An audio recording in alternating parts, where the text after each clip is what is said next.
for those people that maybe aren't familiar with that, a Roth, you pay tax before you put the money in, but you don't pay any tax when you take it out. So on the earnings, I guess you're only having one taxable event on the still. So everybody's doing the catch up, is what you say. You should be doing. Yeah, I mean, because you think about it, it's a decision tree, right? Yeah. Like, I love when you talk about the decision tree, Tim. Hold on, let me get comfortable. All right. Welcome aboard the 21.5 Professional Pilots Podcast. Rock on. You're on 121.5, the emergency frequency. It's a show by professional pilots for professional pilots. I looked back at them and I said, I don't think we're at the right airport. And they go, I don't think we are either. Each episode, we bring you fascinating conversations with industry experts. I think I should be a go-to on how to deal with 63, 64-year-old men. You're going to chase it like a dog chasing a school bus. But we're not just about the serious stuff. We're here to have fun. And I like to sit with pilots a lot of times. I always say they're better looking than Tom Cruise. It's a whole thing. The 21.5 Professional Pilots Podcast is your destination for everything aviation, whether you're cruising in the flight levels or just starting your journey. Max, we are so excited to welcome back our close friend, our consigliere of the dollars, and our possible future voice actor, Timothy P. Pope, financial advisor to professional pilots around. Can I say the globe or should I say the country, Tim? I'm not sure. Let's say the country. Okay. Your licenses down in Australia are still pending, so we'll wait. Right, exactly. Later. Hi, Tim. Welcome back. How are you? Happy New Year. Yeah, Happy New Year, guys. And glad to be here. Matter of fact, I'm going to be honest with you, I'm pretty much here mostly so I can listen to the rap recap of whatever you guys generate whenever we're done. Okay. Any tweaks? Any tweaks we need to make? Are you still happy with the 1990s West Coast style? Do you want to make any changes for yours? We can make some. Should we move into the early 2000s, like Biggie style, perhaps? I think you guys are going to have your finger on the styles more than I am, but I really enjoyed the recaps. I'll say I don't have enough toys to. There was one line that caught my attention, something about like Max is in the Cub getting dirty on the strip, right? Something about while the desert winds whip. I'm like, it's pretty clever. You'll be there. You're getting there, Tim. I can tell already. You're getting that that itch. You're gonna be a Cirrus guy in no time. I can tell already. Oh man, I do like the Cirrus, I'll say. Have you been out flying around at all, Timmy? Yeah, man. I just recently I took one of my daughters flying and just spent some one-on-one time, and she was like, "Hey, Dad, can you do some steep turns?" So did some of that, and she's like, "Oh, these are fun." But it was good. It's really nice to break up, honestly, because like the grind is the grind, and so you just break it up and go do something different and go fly and keep the skills sharp. And it's like, oh, that was really nice. So. All right, for anyone that is not familiar, any new listeners, Timothy P. Pope is the financial advisor for professional pilots all over. Airline pilots, Tim, you said you're listening to SWAPA podcasts. You're in the contracts. You're keeping the pulse on the financial vibes for professional aviators. So we're excited to find out, what have you uncovered for 2026? What's new? Yeah. Well, thanks for that, Dylan. And you're right. I mean, there's always something new happening in aviation and in the regulations, right? So for 2026, there's some new ones. First thing is just a reminder for folks out there who are age 50 or older, your catch-up contributions may be required to be Roth, right? So IRS put in this language that says, hey, if you're earning, if your FICA wages are above $150,000, so that's your Social Security wage. And by the way, that's if you're at year 2 and beyond at a major airline, that's you. So if that's $150,000 or more, and you're 50 years old or older, and you want to make a catch-up contribution in your 401k, they are going to require that to be a Roth contribution. Why is that? Like, what's the impetus? Because it's I don't think, correct me if I'm wrong here, Tim, but that doesn't seem like a very good deal when you are, so you're 50, right? You're in your higher income earning years. Let's just assume you're a captain, right? So your tax bracket is very advanced at that point. And so now you have to pay tax. So those of you that maybe don't understand, a Roth is you're using post-tax money. So money you've already paid tax on that's like, already in your checking account, kind of way to think of it. And then you're going to make that contribution. So you're paying a higher tax rate before you're able to save for retirement in the catch-up, which is your ability to save extra when you're over 50. So the IRS is recovering more taxes than presumably on distribution when you say you're 70 years old, right? Your income is only what you're distributing from your retirement and investment income or whatever, right? So assumably it's less. You're in a lower tax bracket, so you'd be paying less tax on that money. So do you know what the motivation was for that change? Exactly what you described is a tax grab. It is an That's all it absolute is. tax It's just grab. to increase revenue. Yep, we need revenue now. And that's exactly, they put it on folks that were $150,000 or more, right? So if you're above that, you might be a lot, much higher than that. And exactly what you described is you're going to end up paying those taxes. I will counter, I'll say, hey, not necessarily everybody's in a lower tax bracket in retirement. It really depends on how you build your accounts and so forth. But I will tell you, I'll jump on the soapbox and say, this idea of catch-up contribution grinds my gears anyway. Because you think about okay, I'm 50. I've got 15 years left in the game. Okay, cool. The IRS allows me to put a little bit more in. That may not and probably is not going to move your needle, in a big way. Not that amount anyway, So I'm way more in favor of a get ahead contribution while you're young. You have a much wider, that's going to force the behavior. You have a much wider opportunity to save, a lot of time to do it, and then it gets smaller. And I think realistically, you just go ahead. So a lot of your clients say that have been doing maxing their 401k contributions, that have maybe been in an airline for a while, so they have a good company side contribution. When they get 50 and you're like, oh, hey, I'm eligible for catch up, do you look at their stuff and be like, you don't need to do catch up. You're in good shape. Are you advising some people not to do the catch up contribution? No, because usually if you've been in the airlines for a while, your compensation is such that your Roth, to get Roth money is limited anyway. So you're either it's going to come out to you on a paycheck. You got to put in a brokerage account where then you're going to pay long-term capital gains on it after you sell it, or we do the catch up and we get the tax free. So yeah, it's a tax grab, but at the end of the day. I see what you're saying. Okay. Because you've already paid the tax, you put it in a brokerage account, but then upon distribution, you're going to pay long-term capital gains versus on a Roth. For those people that maybe aren't familiar with that, a Roth, you pay tax before you put the money in, but you don't pay any tax when you take it out. So on the earnings, I guess you're only having one taxable event on the still. So everybody's doing the catch up is what you say you should be doing. Yeah, because you think about it, it's a decision tree, right? Yeah. I love when you talk about the decision tree, Tim. Hold on, let me get comfortable. All right. No, but yeah, that's what it is. I can't do pre-tax. Okay, do I need the money? Probably not. I'm 50. I'm doing well, whatever.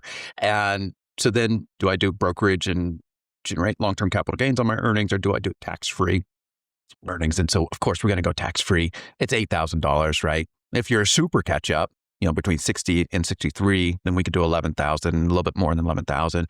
Yeah, we're going to do it in the Roth. So catch up doesn't mean you've done anything wrong in the past. That you're just taking advantage of the ability to save more. Exactly. And I think, I think it's probably cute when the legislation came in. It's like, oh, maybe I'm going to sound so terrible. People didn't have an opportunity to save in the past. And so let's give them this new window, but it's not going to move the needle. You're 60 to see it's not moving the needle. So like I said, I'm more in favor of a get ahead, but in reality, when do we have more money? It's typically later in our career than in the beginning. So, that's why it exists. So. But the nice part having that Roth money too is you have a little bit more ability to shape your tax strategy once you do retire, right? So if say you needed an extra $20,000 this year to, pay for whatever your budget is, right? And that's going to put you into the next tax bracket. You could take that from the Roth, right, to then avoid pushing you into the next tax bracket and pay less taxes on retirement, right? So there's some options. Absolutely. Exactly. So you have more control of your tax bracket of retirement if we have some tax-free income. Also, when the guys retire and now they're age 65 and now they're on Medicare and they have what's called IRMA, so the income related monthly adjustment. Hey, if we can bring more income to the table on the Roth side, that's not going to count against IRMA, and all of a sudden your Medicare premiums have jumped, right? So you're right. There is benefit to having some tax-free income, even if it's not pushing your needle of success. Right? Okay, I got a question, Tim. Mm-hmm. Roth, since we're speaking about Roth, I've always kind of thought that's, especially when maybe some of these smaller accounts, do you ever advise clients that have that itch for trading and maybe day trading or just trading in general, like play in the Roth and use that one if it's smaller because of some of the tax advantages? Is that ever something that you would coach somebody to do? No. Okay. Why do you say play in the Roth? Well, like I'm just saying, like if somebody like, oh, I want to trade, they're frequent traders, right? So they're in and out, and maybe it's a way to avoid short-term capital gain if they want to like buy and sell stocks at like a higher frequency. Does that ever make sense? Mm-hmm, mm-hmm. Okay. I hear the question, and I'm going to take issue with 2 points. One, the word play, because Okay. I say we never play with your money. But I do believe that everybody deserves to have a little fun money, right? Yeah. And I'll say, hey, no more than 5% of your total investable assets. That being said, I think the value in the Roth is and especially compounded over time, is such that a lot of times when folks are trading in and out, like they could have some good wins on the short term, but doing it over long term could come back to bite you. I don't want that in the Roth. Let's put that in the brokerage account. Really? Okay. Makes sense. Yeah. So. Okay. So catch-up contributions, sounds like there's a little tweak. Anything else new in 2026? Well, I would say just to wrap up the catch-up contribution, I want folks to be careful. Because here's what I envision happening, right? So over the years, folks have heard, hey, I've made too much money. I can't contribute to a Roth. And then they don't complete the sentence. They should say, hey, I've made too much money. I can't contribute to a Roth IRA. Yeah. That's right. That's right. And so now they're going to hear part of this conversation. They're going to say, oh, wait, I make too much money. I'm required to contribute to a Roth. And they're going to go and start slinging dollars into their Roth IRA. And they're still that's not going to be right? That's going to generate penalties and taxes. And you're going to have to take that out via an excess contribution removal. So my point here is just, hey, be careful. The income limits that are on the Roth IRA contributions are still there. There are ways to get into it via backdoor Roth conversion, but the catch-ups that we were just talking about apply to the 401k side. Yeah, and those of you, is interesting. I just yesterday listened to Swappa podcast, which is the Southwest Airlines Union podcast, and the one they just released was talking about all this, and it was like quite dry, but quite eye opening too, because it's very kind of in the weeds. So if you're yeah, it's some big changes, and it requires you to do stuff. Like you have to log into your account and do some things that things aren't just going to happen automatically. Well, let's talk about what Southwest is doing, because that's completely different and separate. It's more Roth money, but it's separate than the catch up. So go ahead. No, go ahead. Because frankly, I don't have my head totally wrapped around it. I was kind of, sometimes you listen to some podcasts and you can like be doing something that requires your attention and absorb what that podcast is saying. And then there's other ones where you need to be, as my son would say, locked in. Yeah. And I was not locked in, so I don't have all the nuance there. Yeah.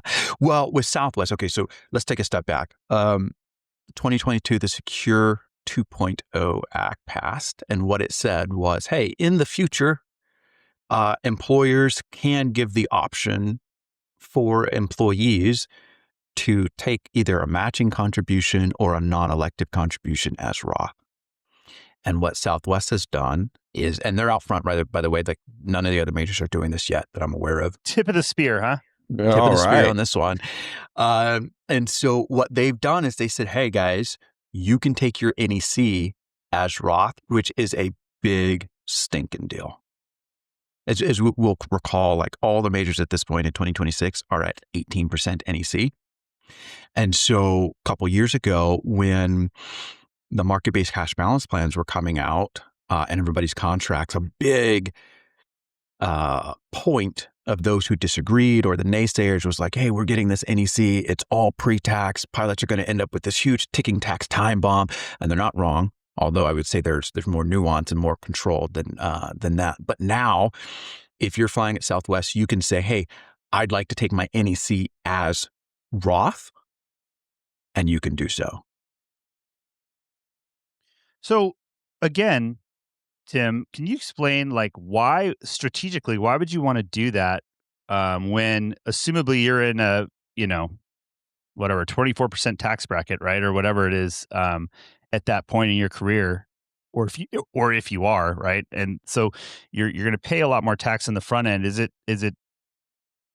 why would you do that? Why would you take that 18%, all pay taxes on it and then put it in a Roth? Yeah. Excellent question. Because you believe that your tax bracket is going to be higher in the future, right? Also, you could be, if you're a young guy getting started and you've got a 20 or 30 year career ahead of you, and 18% NEC on pre-tax is going to add up to be a really big number. And so then you're going to find yourself in retirement in the distribution phase, possibly in a higher tax bracket. Maybe you're taking less income, but because just the country has raised tax brackets because they need revenue, right? So then, you can pay that now. And this is, I just want to make a distinction. This is different. What we were talking about earlier was that catch-up contribution. You had to be 50 or older for that. This here, you could be, 30 years old and decide to take your NEC as Roth. Can you take an aggregate? So could you take half as NEC and half as pre-tax? Yes, but not on the same paycheck. So you do 6 months and then 6 months or something like that. Right. God, Tim, you're so knowledgeable. I listen to the podcast and I work there and I don't even know this stuff. But Tim, do you think that this real progressive thinking on Southwest, do you think that helped make us the #1 airline in the country as voted by the Wall Street Journal? Do you think that has something to do with it, or was it just that we had the fewest complaints, delays, and cancellation rate? I don't know. I did see that you guys took the #1 there, but which survey is that, Max? It's the I don't know, but we put an end to Delta's 4-year winning streak. That's all I care about. Okay. And we don't even wear double-breasted coats. So good for you. You know who was #2 though? Dylan, see if you can guess. #2. Yes, and it wasn't Delta. I think this was Wall Street Journal is who, but okay. It was not Delta. Go ahead. You dethroned Delta. I'm gonna guess it was. You're never gonna guess. You'll never guess. It's a U.S. carrier? We're talking U.S.? Yeah, these are all U.S. carriers. Like Alaska, maybe? That's a good guess, but no. Allegiant. Wow. #3 was Delta, 4 Alaska. #5 was Spirit Airlines. Wait, what metrics are this? Yeah, exactly. That's what is this? I know. I think it's of course I pulled up an article, but it was the Wall Street Journal's annual ranking. Here, let's go right to the source here. So they it's like baggage handling, customer complaints, on time performance, cancellation rates, some So there's hobbling of metrics to write a news article. I exactly. mean, I'm not gonna get this printed on a flag and put it on my truck or anything. But yeah, it was Delta, then Spirit, then 6 was United, 7 was JetBlue, 8 was American, and Frontier tied for last. Wow. So that was tough. So Tim, I don't want to put you on the spot, but I'm meaning to ask you this question every time we talk. If you had to rank, maybe, I know you work with clients at all of the airlines. If you had to rank from maybe the retirement and compensation side, what would your power rankings be? Ooh. Is there one carrier maybe that's like head and shoulders above everybody else, or would you say they're all kind of close and they all a little different, or anything come to mind? Ooh, okay. So they're when it comes to the dollars, right? Like they're very similar. You guys have some of the same tools. I'll tell you the features that I like. So when it comes to the retirement side, everybody's getting the 18% NEC. Cool. When it comes to the market-based cash balance plan, right now, I do like American. They get to jump in and jump out every 3 years. That is very powerful.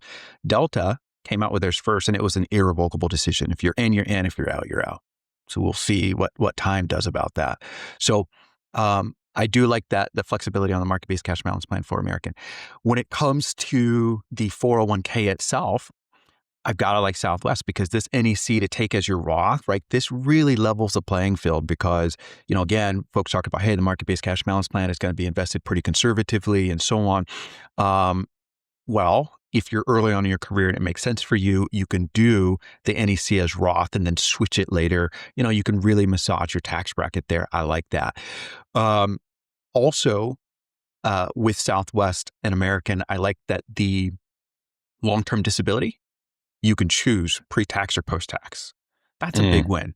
United, it's all after tax, which I'm not complaining. Oh, really? But they have it's all after didn't tax and they have a realize cap. Oh, I didn't know that was the case. Wow.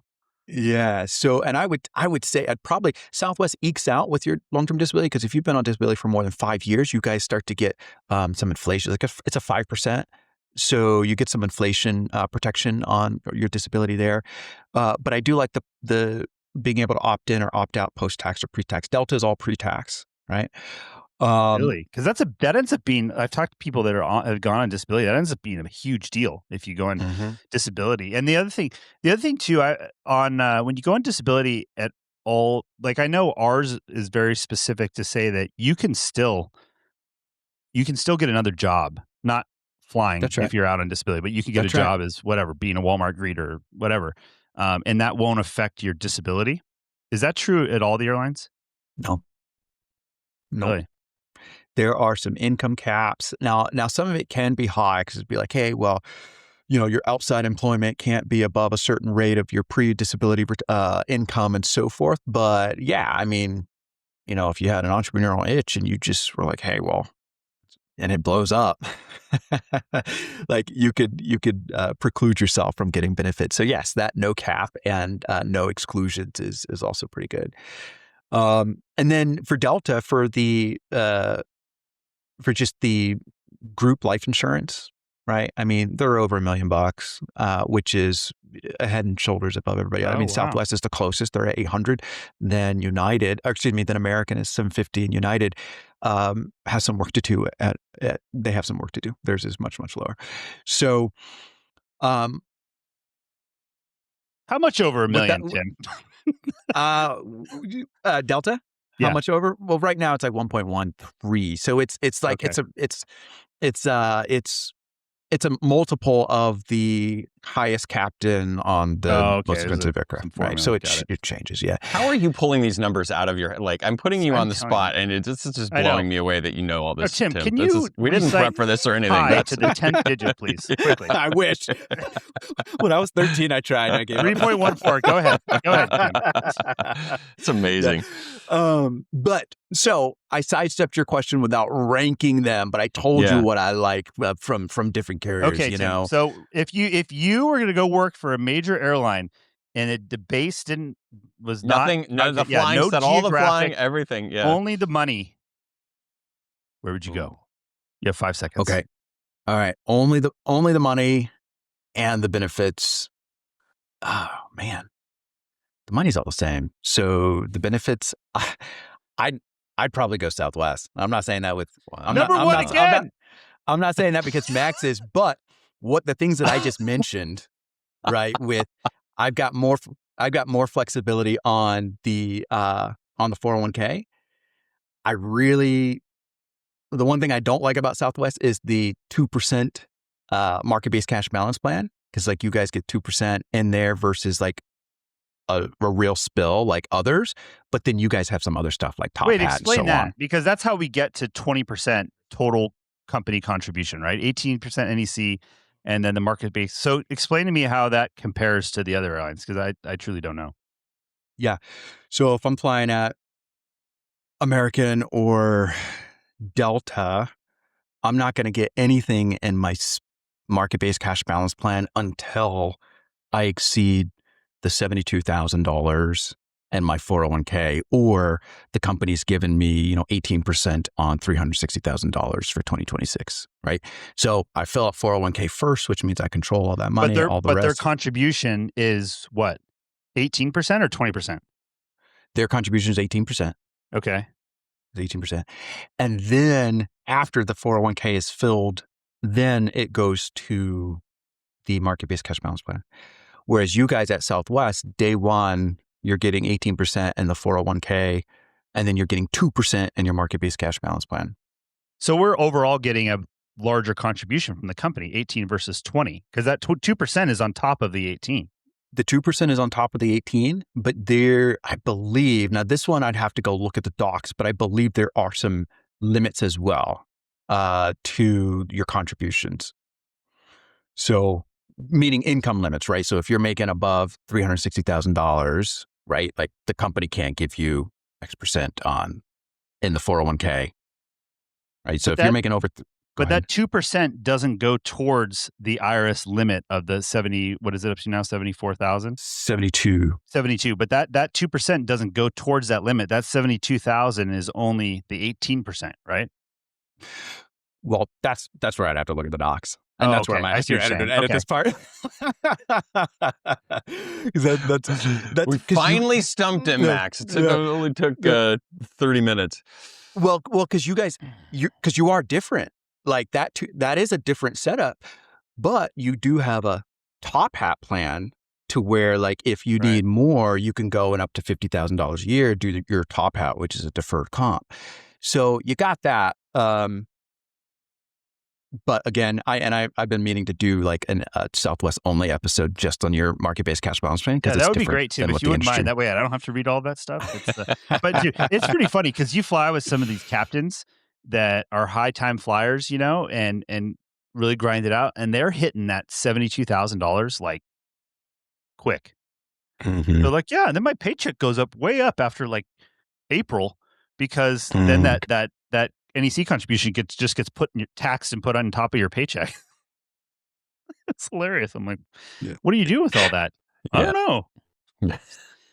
Well, and I do want to, there's a couple more things about taking the NEC as Roth that I want to make sure, just for, I don't steer people wrong.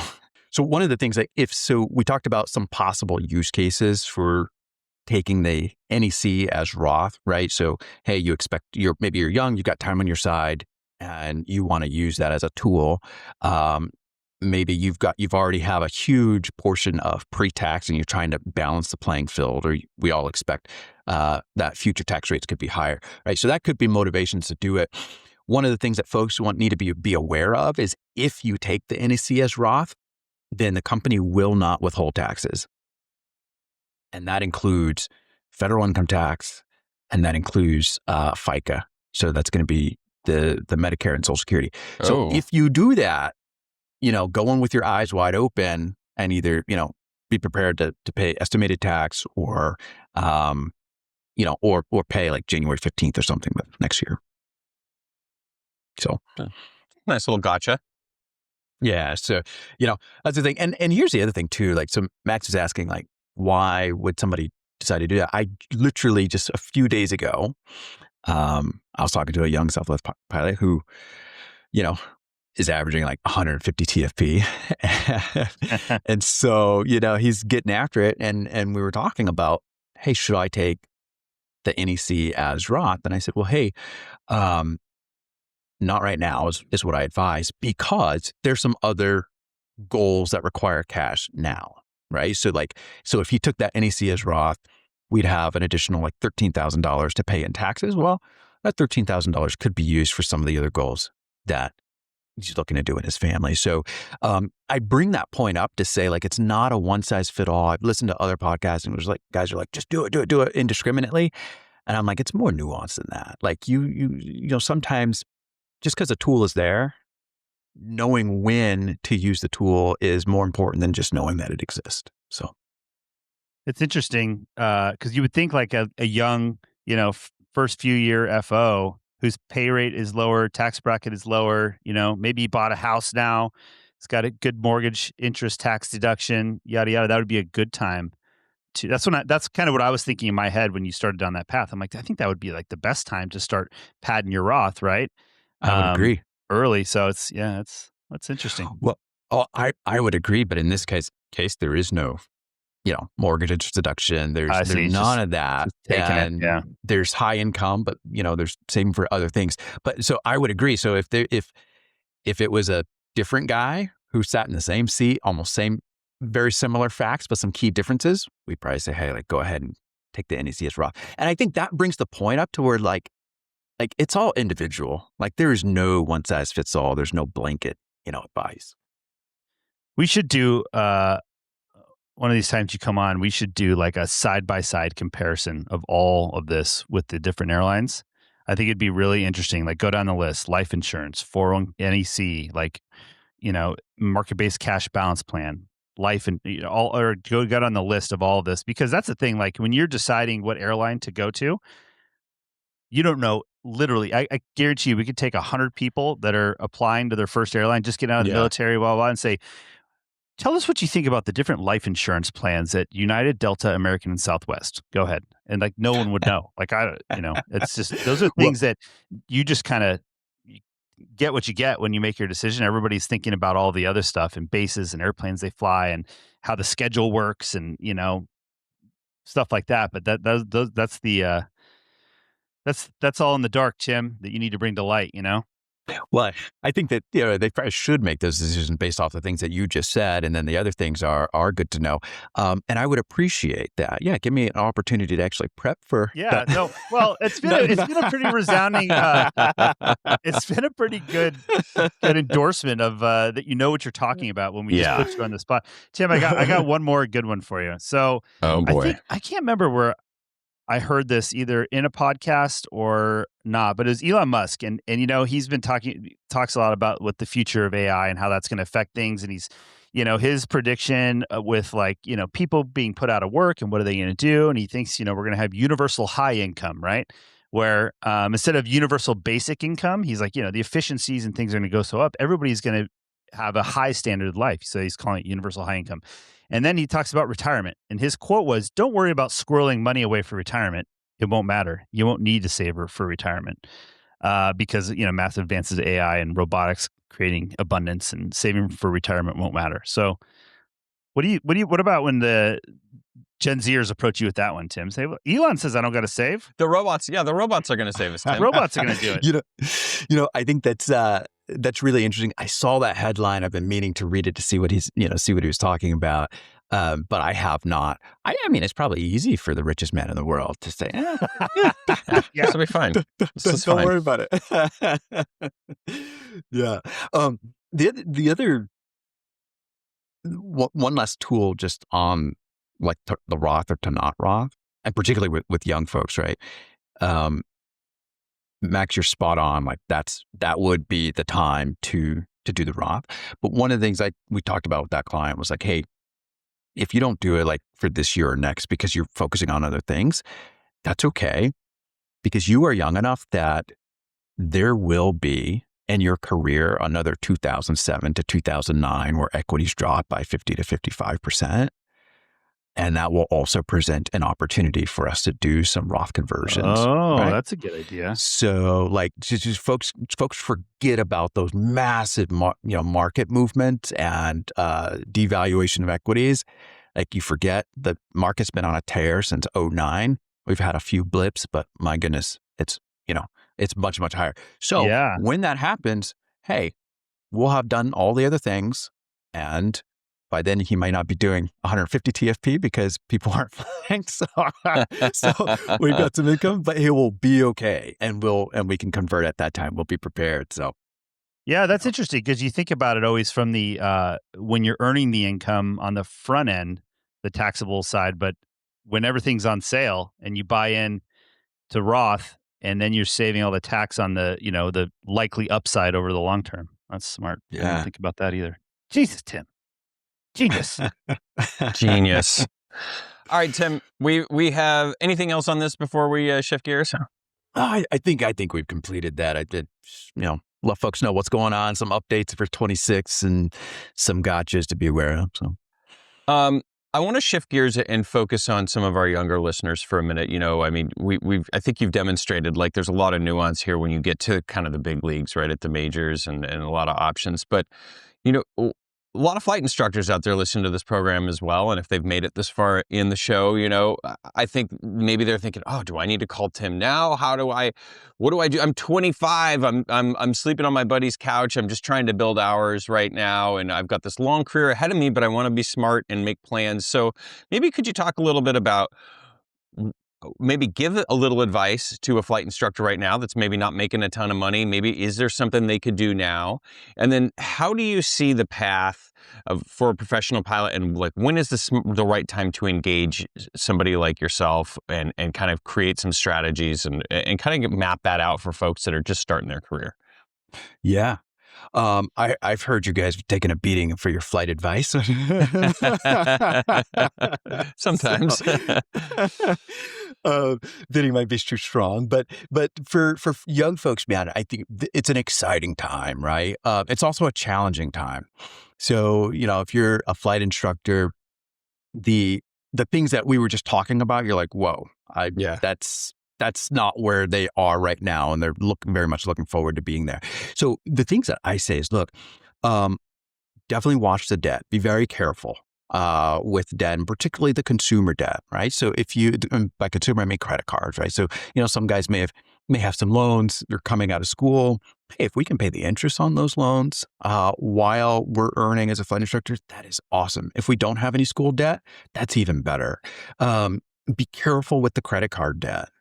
So I would love if you don't have any, right? We're paying off the credit card every month because I don't want to pay Chase, 18% or 25% or something like that. So we got to take care of that.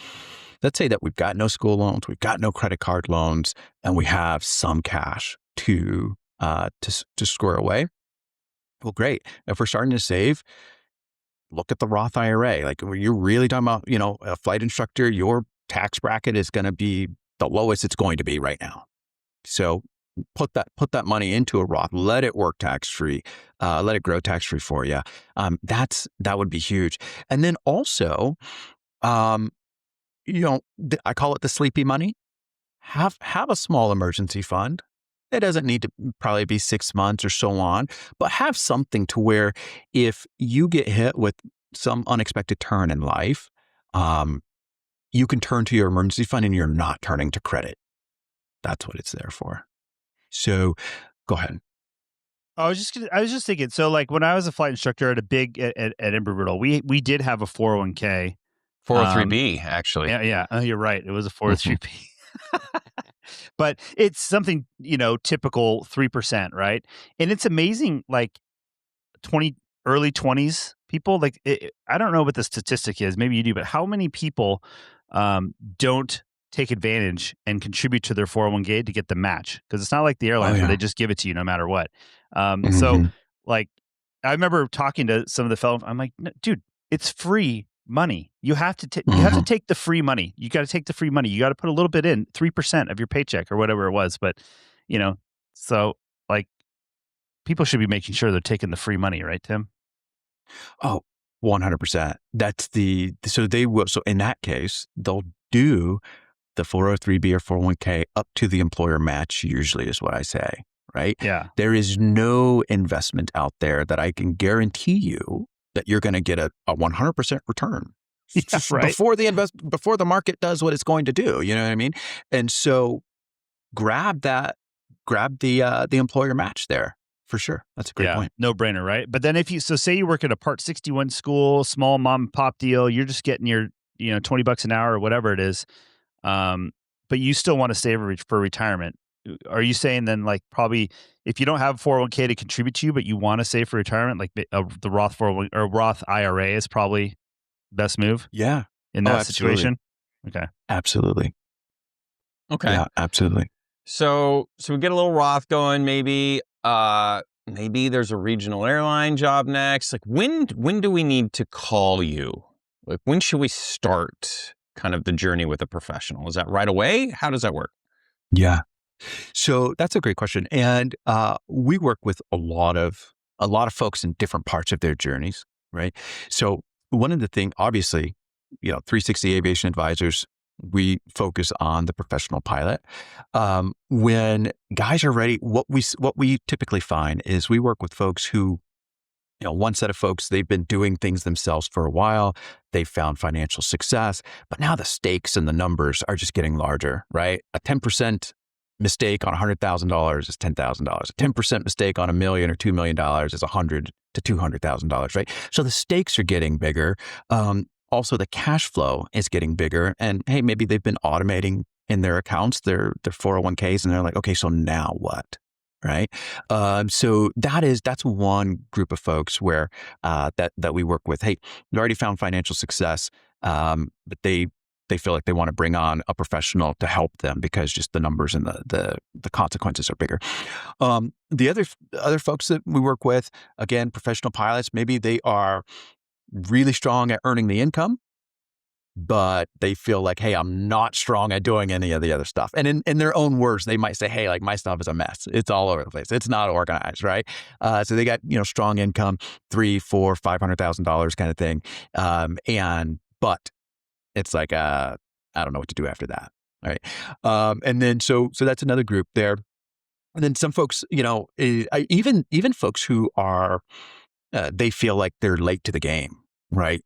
They wake up and are like, oh man, I'm 40, I'm 45. And again, strong income, but maybe they haven't done much, if any at all. And so, so those folks will give us a call and ask us, hey, they'd love to partner. So I think essentially, when folks are finding themselves $300,000 in income, right, and varying levels of investment and financial success, they're reaching out to us to say, hey, could we help? And I think the thing that is they're really looking for a partnership, right, with their financial planning, their investment management, their tax prep. So, hey, it's one of those things. Like the automation, I think is good in some ways, but also only to a point. Like I may think there's value in the set it and forget it. It's supposed to, like you mentioned when you're earlier in your career, take the match, take your thing. Maybe you just put it in a target fund and you don't really have to worry about it. But if you can be disciplined and do that early on, at some point that nest egg is going to grow to a point where it's like, yeah, maybe I don't know what I'm doing here, and I'll let somebody who knows. Maybe the stakes are a little higher now. Yeah, the stakes are higher here. But that's right. But like you said, those habits start early, and Max, I remember those same things at Embry-Riddle, like, take the free money. And it was like less than half of the instructors I feel like did. Dude, I think my wife sells employee benefits, and so she's, and not 401ks, it's different people, but they're the same. And she talks to those people, and it's staggering the percentage of people that don't participate in the 401k plan. It's mind blowing. Yeah. I tell you, I'm like, when I sit and I talk to the young guys and we look at the projections, and at first the projections look unreal, just because of how much money. And I'm like, well, you have the biggest lever ever, and it's called time. So like that's how Warren Buffett is, because he's so old. I mean, he's good at what he does, but he also lived a long time. So, and so, you've got that lever of time. Right. Well, that is an incredible piece of advice, Tim. Be old. Make it. Just make it. We'll work out. We'll be fine. I love it. Anything else, Tim, before we wrap up? Yeah, well, there's a couple of practice updates. Happy to share. So we have partnered with a national tax firm to offer tax prep for our clients, which clients have been asking about this for a long time. They're super excited about it. So really offering that one-stop shop experience for our clients to get their financial planning, their investment management, and their tax preparation. And the real value is, when you think about financial planning, if that's done in a silo without a tax lens, or if tax is done in a silo without a wealth management or planning lens, you're leaving something on the table every time, right?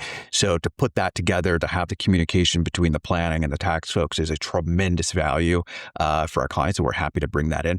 I will note that the tax prep, because we've always offered tax planning, but the tax prep is an add-on service, right? So that means we don't have any tax-only clients. If you signed up for the planning and or the investment management, then yes, we can offer that tax prep. So to offer really that one-stop shop service, so that is a super exciting update. And then And that's all 50 states? All 50 states. Okay. All 50 states. Yeah, good question. And then the other move or the other update is later this month, we're moving the office to JQF. That is Concord Regional Airport. So if you happen to be in the area, you want to stop by and say hello, come see us at the airport. Do you have any snacks in the office? Can we do a version of the $100 hamburger here? Detail the free. Do you have what kind of swag and snacks and free drinks you might have in the lobby? That's what really interesting. Yeah, exactly. So the meeting area will be fashioned like a pilot lounge. So that'll be fun. Really? Will be snacks. Yeah, we'll be right. When you said property. We're moving to JQF, I was thinking of some type of financial market. I'm like, I have not heard of JQF. Oh, the before. JQF index. Yeah, interesting. That's a ticker on the. Oh, okay. Pulling that up right here. What's the runway length? What can we bring into JQF here? Is this? You can bring a Falcon. You can bring. I mean, one of my clients came in a Gulfstream 650. So what kind of airport restaurant is there? Yeah, is there an MU2? So yeah, there is no. There's no airport restaurant. Allegiant and Avelo flies out of here, right? So that's oh, wow. out of JQF. Yeah. So I think it's 7,500. Might be 72 something. Wow. But it's over 7,000 feet. Yeah. Come on. That's amazing. Are you the first financial planner to have an airport? I love that. There's a tax firm in Fort Lauderdale. I don't know if they're financial. And there is a tax firm in Fort Lauderdale. They sit between Echo and Delta. There's an insurance company in New Hampshire. Are there tie downs available in front of the office? There's not, but there is a community hangar, right? Right. My office door will lead to a community hangar. So. Okay. Oh, wow. Terrific. I love it. What sort of hangar discounts are included in the plan? Yeah, you get on the wait list, man. Well, along with all of Tim's knowledge, all of the airline contracts and his flying in the Cirrus, he also somehow finds time to have his own podcast. Tim, tell us a little bit about your show and any recent episodes that you might want to direct any attention to the listeners. Oh, yeah. So Pilot's Portfolio, thanks for that shout out. Go listen to it if you haven't. A lot of the stuff we talk about here is there, but just much deeper, right? So the most recent episode that I dropped that is money ruining your relationship? And that was kind of actually a fun one to record and prep for. And I must say, as I talked about communication a lot, in between couples and so forth, because that's your superpower when it comes to managing money and really getting people on the same page. And I had a moment where I'm like, dude, you're about to press record. I just had an issue with my wife. Let me go take care of that before I sit behind this mic. The pot calling the kettle black. You know what I mean? So, Tim, you wouldn't be the first podcaster that's got in trouble with her wife after she listens to the podcast. Yeah. 2 weeks later, and you're like, what? What did I say? Yeah. I've gotten that. She's like, did you forget about your wife? I'm like, ooh. I'm like, what did I say? Yeah. Thankfully, I know she does not listen to any of the content, but yeah. So I didn't think mine did either. Huh? Yeah, it's a double-edged sword here. It was funny. I was having a conversation with my friend, and he was saying, like, it's so cool that you're doing a podcast because he goes, someday your grandkids could listen to this. Like, you may not even be around anymore, and someday they'll be listening to you talk. And I was like, I don't know. That's how to feel Well, about. that's the thing. That's what they taught. You'll have AI-driven holographic form of you, and the Right. more data you can pump in, the more accurate it'll be. Right. So now that we have thousands of hours of recorded nonsense, it's going to be real You'll accurate just have for our Holo great Tim on your grandchildren. phone. He'll just pop right up, right out Yeah, on he'll the just be screen sitting here. in a chair Yeah. at Thanksgiving, just rattling Yeah. off market-based market-based cash balance plan comparisons for everybody. Yeah. Yeah, man, I tell you, like this, that had the AI and how accurate and or how advanced, I'll say it is. That is scary, and I'm just like, oh, dude, I can't go anywhere now. I'm already out there, so whatever. Yeah, right. I know. That's the point the die has been cast. Well, folks, I think everyone appreciates the expertise and insights that we always get from Tim Pope. We'll have all of his contact info in the show notes so they can get in touch with him when they need. It's JQF is the new airport code. When are you going to be in your new office, Tim? When can we actually go see you? Yeah, I'd say I think there's some construction delays and the storm is coming, blah, blah, blah. So come see us after March 1st. We'll be there before, but we'll be all set up. When are you coming on your trip to Arizona, Tim, so we can go scare you in the Cub? You know what? Keep teasing me. I know. I think I'm scheduled later this year to go to a tax summit in Phoenix. So later You should give us this the year. dates for that. I'll put it on my calendar. Yeah, there you go. I think it's in September or something like that. But I will be out there in September. And yeah, let's go get nasty on the strip. All right. Sounds good. All right, Tim. Well, we appreciate your time. Pilots Portfolio Podcast. Go check it out. We'll have a link to that in the show notes as well. And I guess we'll see you in September, Tim. That's right. Thanks, guys. I appreciate it. Thanks, Tim. See ya. Yeah.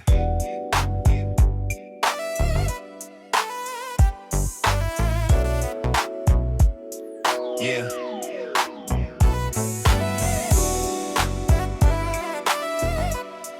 Yeah. Yeah.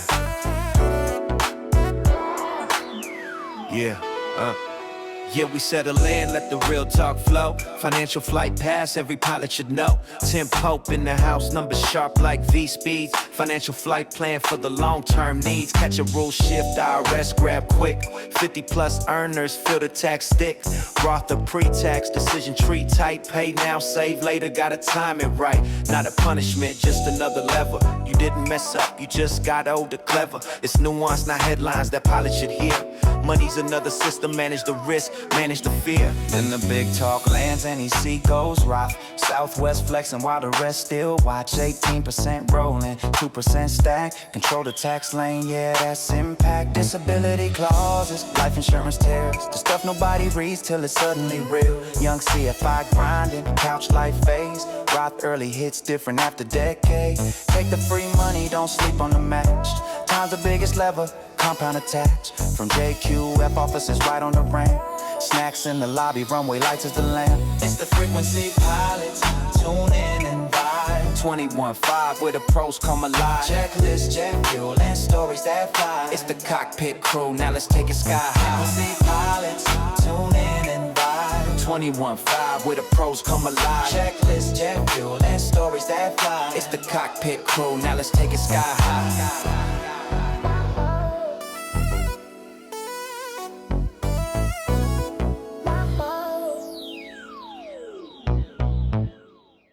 The statements made in this show are our own opinions and do not reflect, nor were they under any direction from any of our employers.